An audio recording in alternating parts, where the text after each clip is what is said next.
ঠাকুরগাঁওয়ে বিমানবন্দর চালু, চিনি কল, রেশম এবং চা শিল্প বিকশিত করা সহ উত্তরবঙ্গ সফরে এক ঝাঁক প্রতিশ্রুতি দিলেন বিএনপির চেয়ারম্যান তারেক রহমান। বললেন, ধর্ম নয়, যোগ্যতার মাধ্যমে এগিয়ে যাবে মানুষ। 12 ফেব্রুয়ারি শুধু জনপ্রতিনিধি নির্বাচন নয়, বরং জাতি পুনর্গঠনের ভোট হিসেবেও আখ্যা দিয়েছেন বিএনপির চেয়ারম্যান। অরেঞ্জ সহ বিভিন্ন ফ্লেভারে প্রাণ ললিপপ, জুসি জুসি ওয়ার্ল্ড।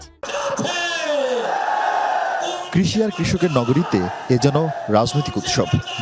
যেভাবে পেরেছেন ছুটে আসেন ঠাকুরগাঁও জেলা স্কুল মাঠে। কেউ খণ্ড খণ্ড মিছিলে পা মিলিয়ে, কেউ আসেন একাই। ধর্ম বর্ণ ভুলে জনস্রোতে একাকার হয়ে যান ঠাকুরগাঁও পঞ্চগড়ের মানুষ। জেলা স্কুল মাঠ ছাড়িয়ে জনসমাবেশ পৌঁছে যায় আশপাশের সড়কে। প্রায় 23 বছর পর জিয়াপুত্র যখন মঞ্চে, উল্লাসের ঢেউ ওঠে জনসমুদ্রে।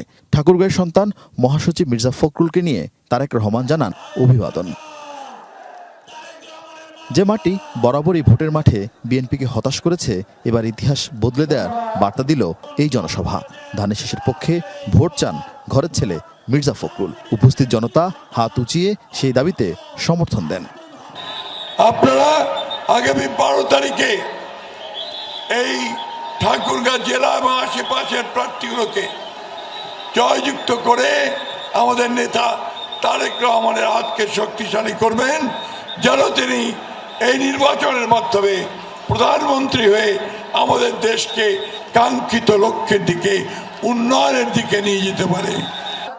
বক্তব্যের শুরুতে 2003-04 সালে এই অঞ্চলের নিজের রাজনৈতিক কর্মসূচির কথা স্মরণ করেন বিএনপি চেয়ারম্যান। বললেন, তার দল জনগণকেই ক্ষমতার উৎস ভাবে, তাই এই ছুটে আসা। যারা জীবন দিয়েছে, যারা বিভিন্ন অত্যাচারে নির্যাতিত হয়েছে, তাদের সেই মূল্যায়নকে কখনো বৃথা দিতে দেওয়া যায় না। এবং এইবারকার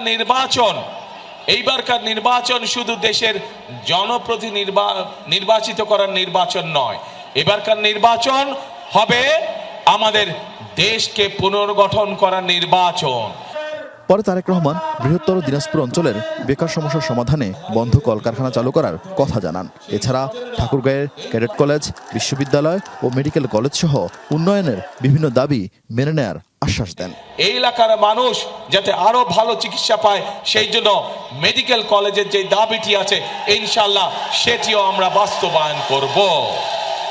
প্রিয় ভাই বোনেরা, এই এলাকার মানুষ যাতে উচ্চ শিক্ষায় শিক্ষিত হতে পারে এবং নিজেকে গড়ে তুলতে পারে, তার জন্য পাবলিক ইউনিভার্সিটির একটি বিষয় আছে, সেই বিষয়টিকে ইনশাআল্লাহ আমরা দেখব। আজ নীলফামারী ও দিনাজপুরে জনসভা যোগ দেওয়ার পর কক্সবাজারে যেতে পারেন বিএনপি চেয়ারম্যান। আগামী রবি ও সোমবার ঢাকার বিভিন্ন এলাকায় নির্বাচনে জনসভা করবেন তারেক রহমান। উত্তরের 3 জেলার ভোটের মাঠে তরুণ ভোটারদের চাইতে সবচেয়ে বড় ফ্যাক্টর হিসেবে কাজ করবে সংখ্যালঘুদের রায়। এক সপ্তাহের ব্যবধানে তারেক রহমান এই উত্তরাঞ্চল সফরে এসে আবারও প্রতিশ্রুতি দিলেন ক্ষমতা গেলে সংখ্যালঘুদের নিরাপত্তা নিশ্চিত করার। পাশাপাশি এই অঞ্চলের অবহেলিত নিপীড়িত মানুষের সংগ্রাম আর সংকটে পাশে থাকার বার্তা দিলেন ঐক্য আর সম্প্রীতির নতুন বাংলাদেশ গড়ার। ভোট চাইলেন 12 ফেব্রুয়ারি ধানের শীষের পক্ষে। আরিফিন শাকিল, যমুনা নিউজ, ঠাকুরগাঁও।